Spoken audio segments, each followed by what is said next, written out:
Hello, and welcome to Hired, a show where I, Caitlin, an aerospace engineer and writer, look for job opportunities in the space industry using my self-defined job search methods.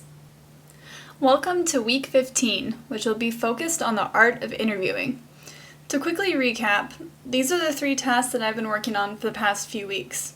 Today, I'm going to focus on how I prepared for the interview, what I did at the interview, and how I followed up after the interview.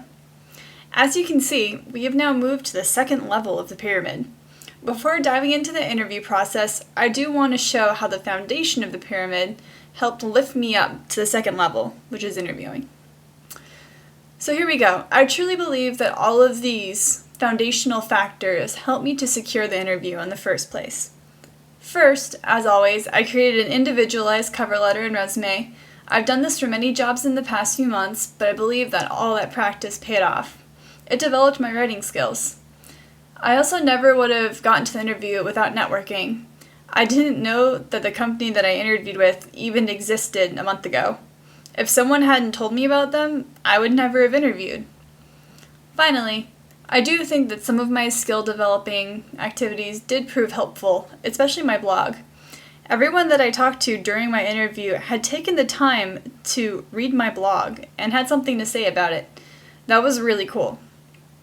So, as I alluded to last week, I did prepare for the interview using research. However, I'm going to go into more detail here. I even created a mnemonic device, the 3 R's: research, remember, and relate. First, you have to try to figure out everything you can about the company, or at least about the part of the company that you want to join. Research. Learn what they sell and see when they've been in the news. It helps you figure out what they might want from you as an employee. Then, research yourself, or simply remember. I made a long list of all my recent accomplishments. This can include anything. I wrote down in detail how I dealt with a conflict at my previous job. The idea is to remember as much applicable material as you can. Then these 2 steps come together in the actual interview. If you can relate what the company wants, which you've discovered through your research, to your own remembered skills, you should be very prepared. Now, I read a book or 2 about interviewing prior to my own interview. The main focus seemed to be that you need to listen during an interview. It's basically another way to research, in my mind. The interviewer might even spell out what they want, which makes it easier for you to relate to your own remembered skills. Basically, my only conclusion is be involved. Be engaged in the conversation. Ask questions that occur to you. Use your brain. Memorizing answers won't help here. I felt most confident in my interview when I was actually involved in a conversation, such as when we discussed some of the topics on my blog.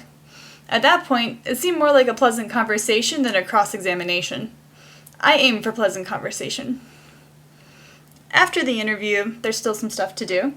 I sent thank you notes. My interviewer also requested a summary of my thoughts about the company, which was a bit unusual, but I sent that out after the interview as well. You can also follow up the interview with questions after a reasonable amount of time, say a few days or a week. It's better if you get a clear picture of their hiring process before you leave, so that you know when it's appropriate to contact them with questions. So that's all I have on interviewing. This is pretty short. I wanted to finish with another short summary of my money situation and my World Space Week event. I wasn't getting many ticket sales, so I cut my event budget down. I also worked with the Pacific Northwest division of the professional group I'm a part of, the American Institute of Aeronautics and Astronautics, or AIAA. And they were able to help fund the event as well, which was great. I was so grateful. Now I can focus on making the event great instead of nervously watching the ticket sales. So thank you very much, Pacific Northwest AIAA.